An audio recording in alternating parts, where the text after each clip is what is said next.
Welcome back to Dopes and Dragon. I'm here with Horsey Boy.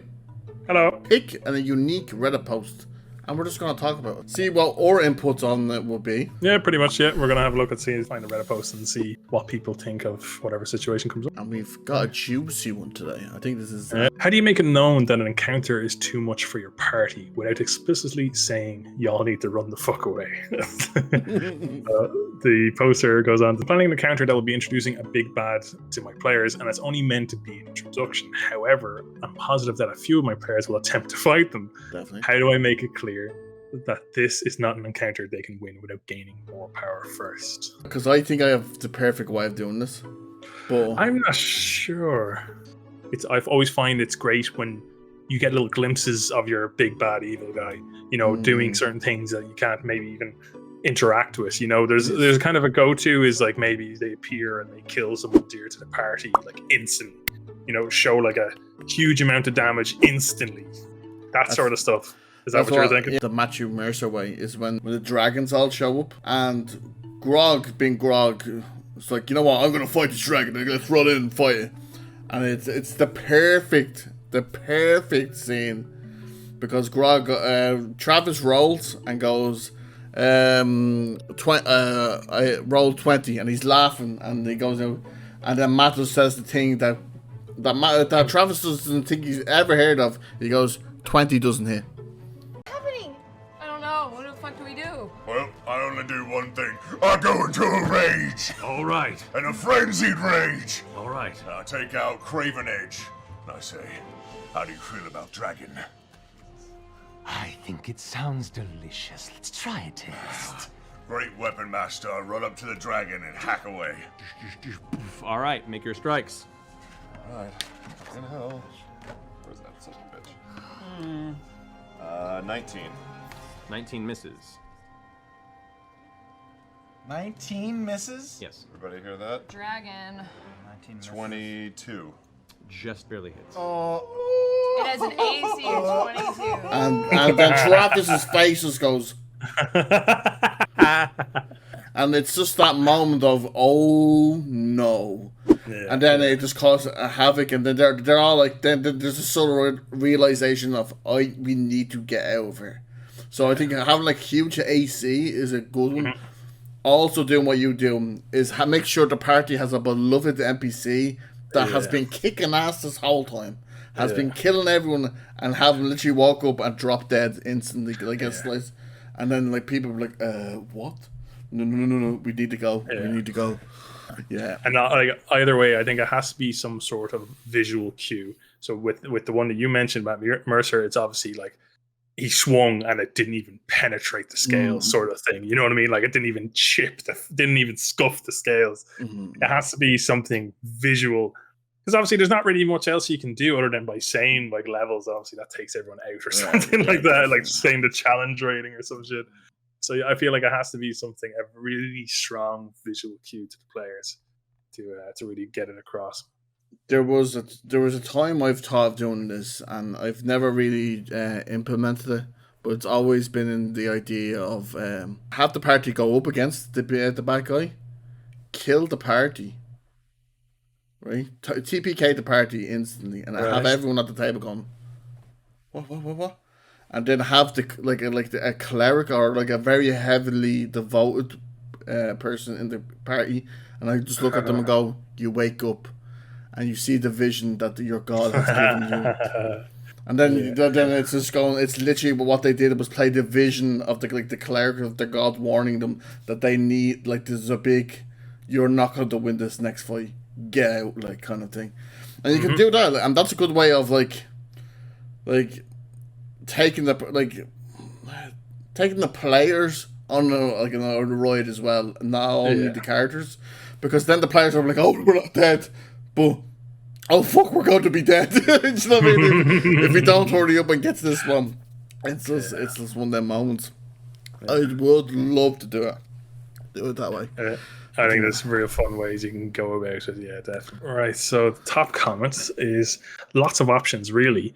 Making the encounter inaccessible to them is one, i.e. make it so hard that even getting to the encounter that it's obvious a lot of preparation is needed. Wharf effect, which is Wharf is Star Trek, isn't it?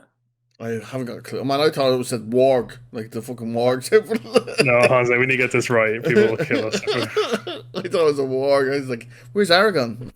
Oh yeah. Worf is the guy with the like spikes on his forehead, really weird looking alien guy. Okay. So next one is the Worf effect. Have the villain easily defeat someone far more powerful than the players to give an indication of his strength. There we go. Yeah. Well, at least we got one right. Yeah, that's bonus points for us. Use narrative to set up some essentials needed to kill the villain. You must have this and that in order to make him vulnerable to some such. Okay. I have. I've literally. I'm using that right now because in my campaign now they're going against Vecna, so they're literally going to look for the god power, like the god weapons, just to even fight him. Like. And of course, there's always a classic opening encounter where he or she sweeps the floor with the players and walks off laughing, considering the time it takes to play through an encounter. This can be rather demotivating, though. You just wasted half an hour on an encounter where you can't win. Yeah, I like that. It's kind of something I said, but it's like with the narrative based one.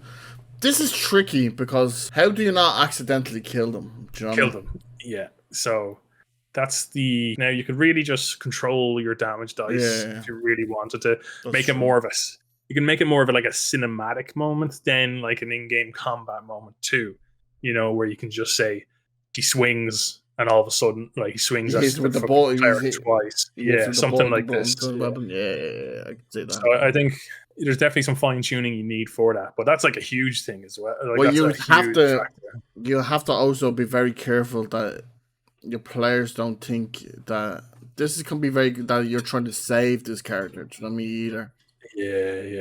Yeah. Like, you just made him do all like my max damage because you want to like you never want the party to go into a conflict knowing that they're always that the outcome is that they're gonna lose. I never do that. Like if they beat the big bad, they beat the big bad. Like, you know what I mean? Like, but I will that's what I'm saying. This is a very done wrong. This is very, very difficult. Unless you're fudging dice rolls, this is very hard to do. And I hate fudging dice rolls. Yeah, well, this is it, right? So if you're the type of person that doesn't mind trying to control the dice in that sort of sense, for that one moment, because like you can think of it like that's not the true fight. This is just like the little the starter or something like that, and it gives your It can be good though for like putting into perspective how much their characters need to grow before they even can. Yeah, but all I'm thinking is like if I roll a natural 20 as the bad guy, do you know what I mean? Like I'm not gonna hold like you automatically the character's automatically dead. Yeah. That's where it can get so dangerous. That's what I'm saying about the fudge and the dice. Like this is easily done if you can fudge the dice rolls, but the dice hate both of us, the players and the DM, so it's very hard. So if you're willing to risk just outright, because obviously that's a huge dramatic moment in itself, where if you roll really well in this moment where you're supposed to be sweeping the floor without the party, and you and you actually kill one of them in the process as well, that's fucking you're gonna like take the party down. It does happen in spoilers. Well, no, I won't say anything because you haven't watched. No, I won't say no. I forgot that you're not caught up. Sorry, my bad. Which one? Campaign 2. Oh, I haven't watched Campaign 2. No. Yeah, there's a moment. It's something like that where like an encounter happens, and someone dies, and it just makes this character more of a big bad than he's ever been. Matt literally goes, well, he's at the point now who the big bad of the campaign is. A lot of it was dice swings and a lot of it was circumstantial, and this is how the game works. And it's going to make for a great story. Yeah. And we'll continue to. Fucking villain now in your campaign. Yeah. Oh, this is going to be delicious. Because of what happened and with the dice, this character becomes one of the most and it's brilliant. Like, it's so poetic, like, it's brilliant. That's the end of that episode. If you have a certain Reddit, or we might just pick another random Reddit, we'll see what happens. If we get comments on it, we might do it. If we don't, we'll probably just pick it.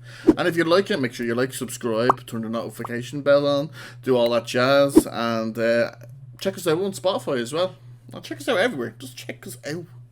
Instagram, TikTok, Spotify. Yep. Please do. See you.